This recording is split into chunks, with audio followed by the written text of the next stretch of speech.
ఆదేశాల మేరకు ఈ యొక్క కార్యక్రమాన్ని ఇక్కడ ఏర్పాటు చేయడం జరిగింది.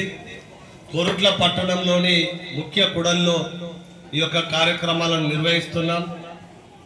ఈరోజు ఇక్కడ ఈ కార్యక్రమాన్ని ఏర్పాటు చేయడం కొరకు ముఖ్యమైన ఉద్దేశం ఏమిటంటే కోరుట్ల పట్టణం నుండి వచ్చిపోయే ప్రయాణికులకు కూడా ఈ విషయాలన్నీ అర్థం కావాలనేటువంటి ఉద్దేశంతో కార్యక్రమాన్ని ఇక్కడ ఏర్పాటు చేయడం జరిగింది.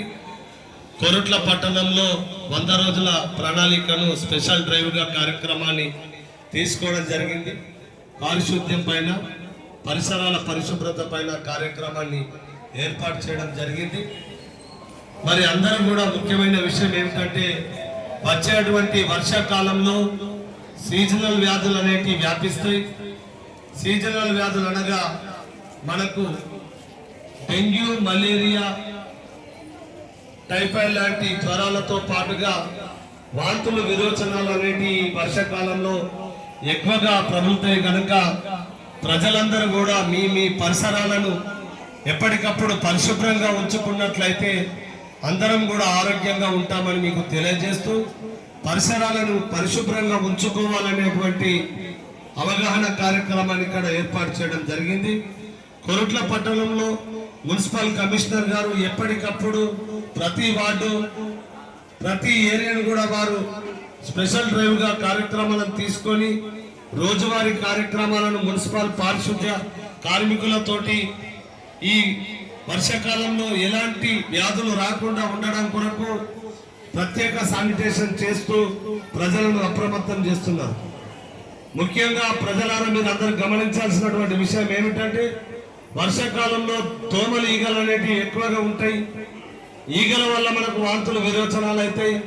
దోమల వల్ల డెంగ్యూ, మలేరియా, టైఫాయిడ్ లాంటి వ్యాధులు సోకే ప్రమాదం ఉంటుంది. దీనికి మనం తీసుకోవాల్సినటువంటి జాగ్రత్తలు ఏంటంటే మన ఇంటిని పరిశుభ్రంగా ఉంచుకోవాలి, మన ఇంటి పరిసరాలన్నీ కూడా పరిశుభ్రంగా ఉంచుకోవాలి. ఇంటి ముంగట ఉన్నటువంటి డ్రైనేజీలో చెత్తను, మిగిలినటువంటి అన్నం, కూరలను వేయకుండా తడి చెత్త, పొడి చెత్త వేరు చేసి పారిశుద్ధ్య కార్మికులు వస్తారు మన ఇంటి ముంగడికి, వారికి మాత్రమే అందించాలి. రోడ్డు పైన చెత్త వేయద్దు. అట్లా వేసినట్లయితే అక్కడ ఈగలు, దోమలు అనేటి వృద్ధి చెంది ఈగలు మనం తినేటువంటి ఆహారం మీద వాలినట్లయితే వాంతులు, విరోచనాలు అవుతాయి. అలాగే దోమలు మనల్ని కుట్టడంతో డెంగ్యూ, మలేరియా, టైఫాయిడ్ లాంటి వ్యాధులు వస్తాయి. ఆ వ్యాధులు వచ్చినట్లయితే మనం ప్రైవేటు దవాఖానలో చికిత్స పొందినట్లయితే ఒక 4 నుంచి 5 రోజులకు ఒక 50,000 రూపాయలు ఖర్చు అవుతాయి. మధ్య తరగతి వ్యవస్థలో మనం బతుకుతున్నాం కనుక 50,000 ఖర్చు అయినట్లయితే మనం కోలుకోలేని పరిస్థితి. ఒక 5-6 నెలల గాసం మనకు ఒక 5-6 రోజులలో ఈ దోమకాటు వల్లనే ప్రమాదానికి గురై డెంగ్యూ, మలేరియా, టైఫాయిడ్ తోటి దవాఖానలో అడ్మిట్ అయితే ఖర్చు అవుతుంది. కనుక మనము చేయాల్సినటువంటిది ఏమీ లేదు. మన ఇంటి పరిసరాలు పరిశుభ్రంగా ఉంచుకోవాలి. ఎప్పటికప్పుడు మన ఇంటి చుట్టుపక్కల కూడా నీరు అనేది నిల్వ ఉండకుండా చూసుకొని 10 రూపాయల బ్లీచింగ్ పౌడర్ తోటే కానీ డెటాల్ వాటర్ తోటి శుభ్రంగా మన ఇంటి చుట్టుపక్కల మన ఇంట్లో శుభ్రపరచుకున్నట్లయితే మనకు ఈ దోమలు, ఈగలు అనేటివి ఉండేయని సందర్భంగా తెలియజేసుకుంటూ దీనిపై ఒక మంచి పాటను మా ప్రవీణ్ గారు వినిపిస్తారు.